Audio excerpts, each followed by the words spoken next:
94 crypto-monnaies. Euh, Comment ça se fait qu'on en a autant dans le portefeuille? Je sais, vous allez vous poser la question, c'est énorme. Mais en fait, il faut vous dire un truc, c'est que financièrement, tu as le risk-reward. Tu connais, tu sais, ces trucs où... tiens, je vais te montrer mon écran, comme ça tu vas pouvoir voir en même temps. Tu sais, c'est le truc où, bah, d'un côté, tu te dis combien je suis prêt à perdre et combien je suis prêt à gagner. Et le truc, c'est que si tu mets sur 3-4 crypto-monnaies, disons tu mets full sur Bitcoin ou full Ethereum ou Link ou peu importe, tu vas devoir timer le marché pour vendre. C'est-à-dire que tu vas te dire, ok, là je passe d'un certain capital, je fais x10, et va falloir que je sache vraiment à quel moment vendre pour prendre mon x10. Et ça, c'est chiant. Alors qu'avec cette technique-là, bah que j'utilise là, bon là, 94 crypto-monnaies, il y en a, ils vont dire, ah, c'est une usine à gaz. Mais tu fais des profits. Déjà, la courbe, c'est pas ça. La courbe, c'est ça, tu vois. Et tu es sûr de rester en profit. Pourquoi?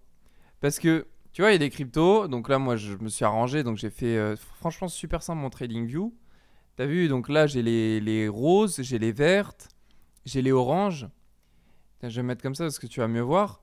Et en fait, tout simplement, bah, les crypto-monnaies, lorsqu'elles sont dans le rose, je fais attention. Je vais retirer, je vais me mettre un petit peu plus en cash. Ou alors, si j'ai encore des cryptos qui sont dans le vert, donc dans le vert, c'est les zones d'accumulation, bah, je réinvestis dedans, tu vois. Mais si elles sont toutes en rose, parce que le marché des cryptos s'affole, bah, je prends mes profits et je les mets en cash. Et si le marché, tu vois, je te donne un exemple, là, on est sur le Theta. Donc le Theta, j'en ai acheté il y a pas longtemps. Bim, le Theta, il monte, il monte, il monte. T'as fait ton x10. Si t'avais que le Theta dans ton portefeuille, déjà, la boule au ventre d'avoir un x10, tu as une somme extraordinaire, tu sais pas quoi en faire. Tu dis, oui, mais si je vends maintenant, il y a trop d'émotions. Et puis après, ça monte, ça monte. Tu dis, putain, j'ai vendu maintenant, j'aurais pu faire doubler mon portefeuille. Et puis après, ça descend, ça fait moins ça. C'est le bordel. Moi, je préfère avoir un bordel au début. Alors, je sais, mon bordel, il est chiant à mettre en place, mais une fois qu'il est mis en place, t'as ta petite routine. Alors, je m'exprime. En gros, imaginez, il y a toutes les cryptos qui pump. Là, tu fais quoi? Tu vends, tu mets en cash, t'attends. Correction parfait. Alors là, tu te régales. Et puis, tu n'as qu'à réinjecter, tu vois, jusqu'au moment où j'allais parler de feeling, mais c'est pas une bonne idée de parler de ça. Je dirais jusqu'à un moment où tu as des données techniques qui disent ok, fin du bear market, tu closes toutes tes positions ou quasiment, t'en laisses un petit peu courir à la limite, et puis voilà, t'es bien. Alors que si t'avais qu'une seule position, bah ce serait le stress permanent. Alors oui, tu te prends pas la tête au début, ça c'est bien. Mais par contre, après, bonjour pour savoir quand vendre, parce que tu seras bloqué entre je vends là ou je vends peut-être au top, mais je suis pas certain, ou je vends quand en fait on redevient en bear market. Enfin bref, c'est chiant quoi. Donc on veut éviter ça. Donc c'est pour ça que j'ai monté un portefeuille astronomique. Alors comment ça marche? C'est plutôt simple. Donc là on va prendre les valeurs, par exemple le boson. Donc je regarde le boson, donc moi j'ai acheté là, voilà, donc classique, hein. Donc j'ai fait mon analyse, j'ai regardé les fondamentaux, j'ai acheté sur des patterns techniques que je connais très bien puisque c'est mon domaine. Ici je fais mon petit x2, d'accord, bon bah voilà, bah, x2, bah, je prends 30%, 50% de mes bénéfices, puis je réinjecte dans le pot KT, tout simplement. Je me prends vraiment pas la tête, hein. Le boson, bah, il peut partir plus loin, mais j'en ai laissé du boson, j'en ai laissé, et puis je réinjecte sur une crypto qui n'a pas encore pris. Tout simplement. C'est facile en fait, mais ça prend du temps. Alors là, complètement, ça prend du temps, c'est chiant. Et tu vois, là, je vais t'en prendre d'autres, des cryptos. Donc, on va regarder les valeurs compris. Tu as le ANKR, là, qui a pris pas mal, mais ça, c'est pas grand-chose. Alors, t'en as une qui était pas mal. Tu vas voir, c'est le True Finance. On a déjà fait x2 dessus. Je vais te montrer ça de suite. Comme ça, tu vas pouvoir voir les cryptos compris déjà de la valeur dans le portefeuille. Donc, le True, tu vois, donc là, la ligne verte, c'est là où j'ai acheté. On a déjà fait x2. Tu Tu vois, donc ça c'est pas mal. Voilà, donc par rapport à là, on a quasiment fait x2. Donc très très bonne nouvelle. Et puis bah après, je vais prendre mes bénéfices. Bim, et je réinjecte. Et après, c'est quoi la méthode? Vu que là, mon portefeuille, il est déjà bien garni. Donc comment je le monte? Tout simplement, vous voyez là, ici, ça c'est toutes les crypto-monnaies que j'ai pris fondamentalement. Est-ce que c'est bien?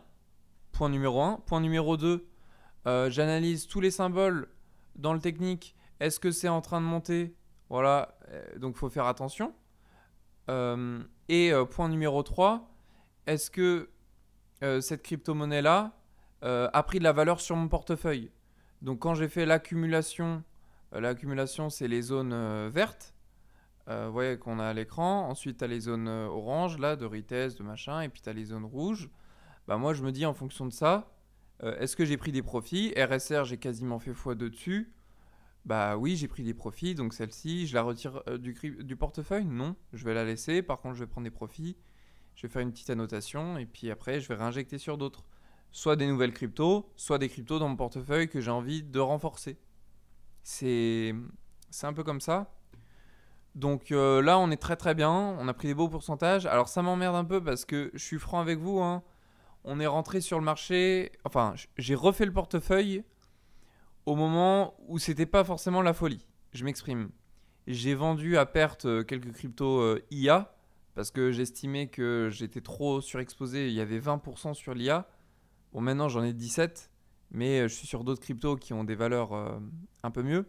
Et voilà, ce qui m'embête un peu, c'est qu'on a investi ici, alors qu'en fait, le marché est redescendu, et il est redescendu en plus sur des niveaux clés. Tu as vu, il rebondit pile sur les niveaux carrés.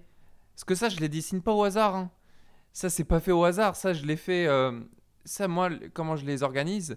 Je me mets en mensuel, et puis je les mets sur des points clés.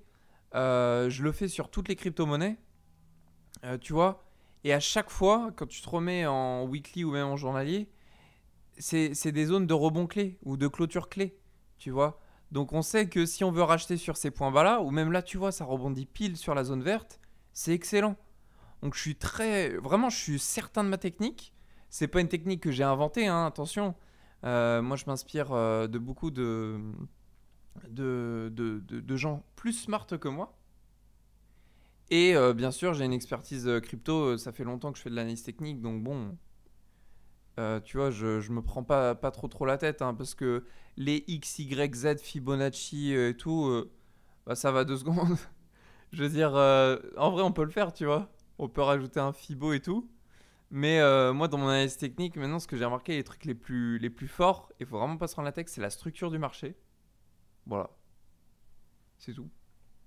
Fin, point à la ligne. Structure du marché, tu regardes la dilution des tokens à la limite, et puis tu regardes le narratif. Et tu fais vraiment, mais tellement d'argent, c'est incroyable.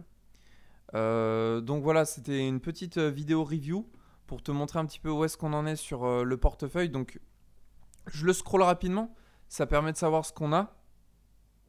J'ai mis 7 heures à le faire, le portefeuille. À acheter les cryptos parce qu'il y a MEXC, Binance, BitGet et puis quelques autres exchanges. Et ouais, j'ai dit BitGet aussi, oui. Quelques autres exchanges que j'utilise. Mais voilà, donc tu peux prendre un screenshot, tu peux regarder ce qu'on a.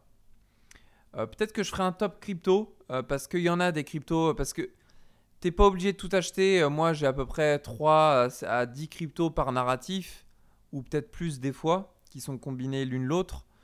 T'es pas obligé, des fois, tu peux prendre juste une crypto par narratif, ce qui te permet de surfer quand même et de pas trop te prendre la tête. Moi, je le fais parce que je sais que moi, je veux faire de l'argent, tu vois. Donc, j'ai mon temps, je sais comment l'optimiser pour faire de l'argent. Et voilà, j'ai une émotion en moi qui me dit, Rémi, t'es obligé de le faire. T'as pas le choix de le faire. Donc je le fais. C'est plus fort que moi. Mais si toi, t'as pas envie de faire d'argent, je sais que tu veux faire de l'argent. Mais quand je veux dire tu veux pas faire d'argent, c'est tu n'as pas cette obligation de faire ce que je fais. Bah ne le fais pas. Juste au pire copie-moi ou prends quelques cryptos dans chaque narratif. C'est déjà très très bien pour faire de l'argent. Voilà. Donc en tout cas, j'espère que cette vidéo t'a plu. Et puis on aura l'occasion d'en faire d'autres à l'avenir sur les mises à jour crypto et puis peut-être des tutoriels aussi. Je ferai peut-être ça.